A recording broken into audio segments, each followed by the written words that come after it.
Hi, welcome to episode 103 of Pink's Picks Book Racks, commentary from a retired high school English teacher.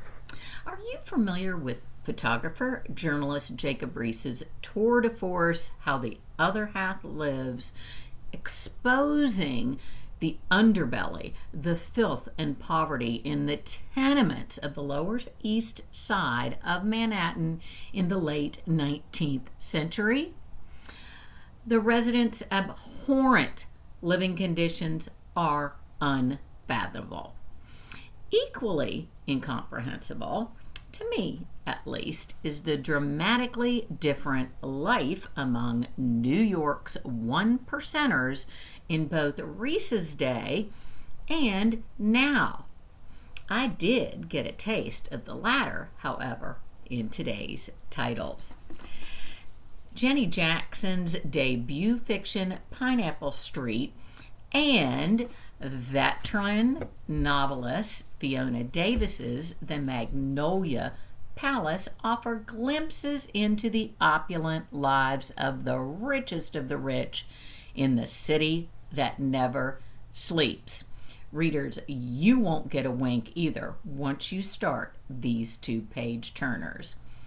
The wealthy in Magnolia Palace is the family of industrialist, financier, and art collector Henry Clay Frick, who was the second richest man in the U.S. when the book begins.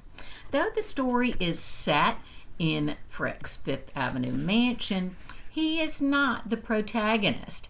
That role is shared by Lillian and Veronica, whose narratives are separated by over 50 years, and whom, due to circumstances beyond their control, find themselves trapped in the luxurious home.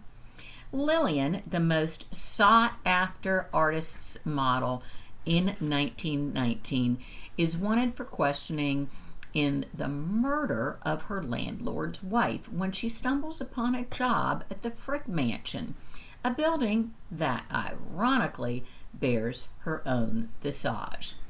Without makeup and with her hair in a severe bun, no one in the household mistakes her for her sculpted likeness, nor do they recognize her as the young woman whose photo runs in the newspaper next to the sordid details about the crime. In order to elude police, Lillian rarely leaves the property. Veronica is hired by Vogue magazine in 1966 for a photo shoot at what by that time had been converted to the Frick Museum, where she gets stuck with an intern during a snowstorm. They accidentally discover a series of mysterious numbered notes that may help solve yet another murder from Lillian's day.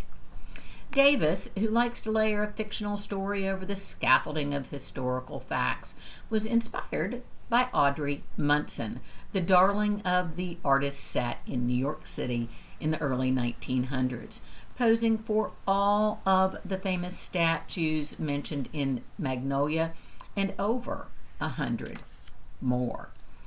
Jackson, meanwhile, was partially inspired by Zoe Beery's New York Times article, The Rich Kids Who Want to Tear Down Capitalism.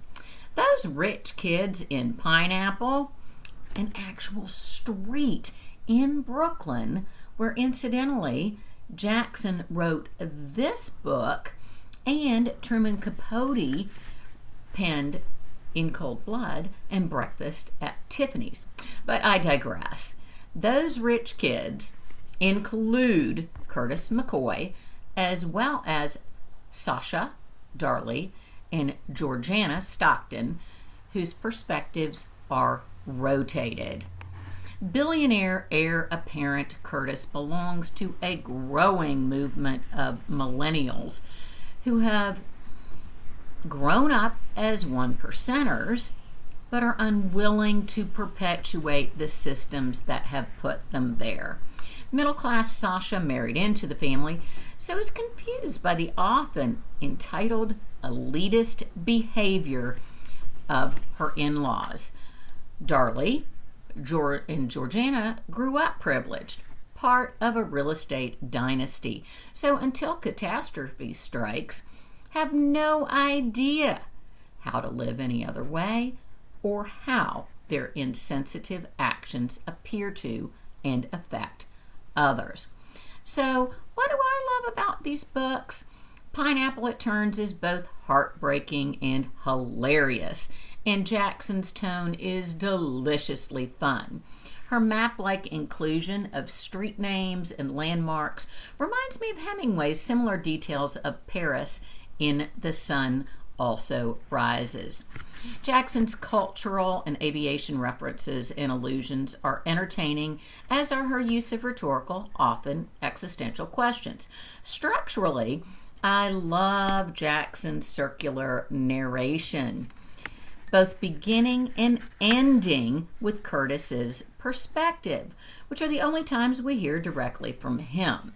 In Magnolia, I like learning about both artists and fashion models and loved returning, albeit vicariously, to one of my favorite museums. Frick actually built his Manhattan home with the express purpose of one day leaving it and his extensive art collection to the city, a magnanimous gesture that no doubt would have impressed Pineapple's Curtis. If you want to see how that other half lives, you'll enjoy these two airport beach reads. I give them A's. Until next time, make good choices and do your homework. Bye-bye.